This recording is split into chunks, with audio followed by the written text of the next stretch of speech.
haddii ay biyaha dhow samareeb aad u sii cabaan naxariistooda soo badanaysa sida caawa halkan ka muuqata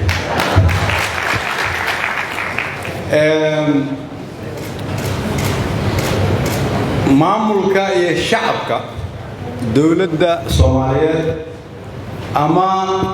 maamulka iyo shacabka dawlad goboleed ka mid ah dhulka Soomaaliyeed marka ay midoobaan iskuna tashadaan kana fikiraan inay isu tanaasulaan waxay muujinaysaa in si degdeg ah horumar lagu gaari karo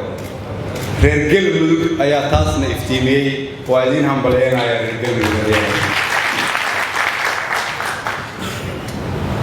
6 bilood ama sanad ka hor dad badani kuma fikiri karin in galmudug ay marti geli doonto shir noocaan ama intan ay isugu iman doonto maadaama aan lagu fikiri karin waqtigaas waxayna tusaaleynaysaa inaan gaari karno meel maanta aanan ku fikiri karin haddii ay ummadda Soomaaliyeed isu timaado shirkii halkan ka socday maalmihii la soo dhaafay waxaan rabaa inaan u xaqiijiyo ummadda Soomaaliyeed inuu ahaa shir ku salaysan isdhegaysi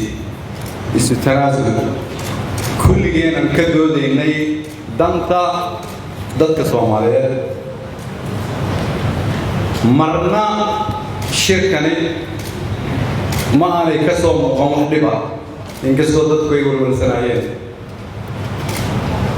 wixii ka soo baxayna waxaad ku aragteen warmutiyeedka iyadoo bilow laysuguna soo laaban doono dhuusamareeb si loo dhammaystiro xaaladda dalku maanta uu ku sugan yahay ayaa qof walba waajib uga dhigaysa inaan gacmaha isqabsano wada shaqeyno ka saarna marxaladda dalkan uu ku jiro si taariikhdu ay noogu xusto inaan nahay kuwii dalka u horseeday midnimo iyo barwaaqo waa bilow waxa halkan isugu keenay waa bilow shirkani laakiin horumarka maalmaha kooban aan ku gaarnay waxay nagu sii dhiirigelinaysaa inaan dhammaystirno inta noo dhiman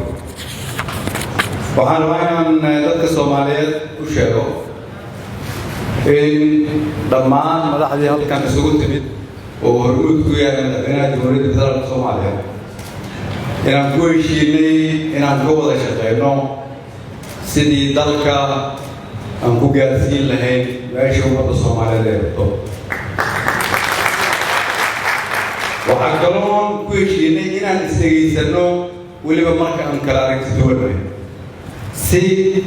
aan isugu keenno aragti midaysan oo dalka u sii horseedi karta horumarka dhaqaale amni iyo siyaasadeed oo aan gaarnay 3 sano ee xogaagii aan dalka joogno intaas ka sokow waxaan mar labaad u mahadcelinayaa madaxda iyo shacabka reer galmudug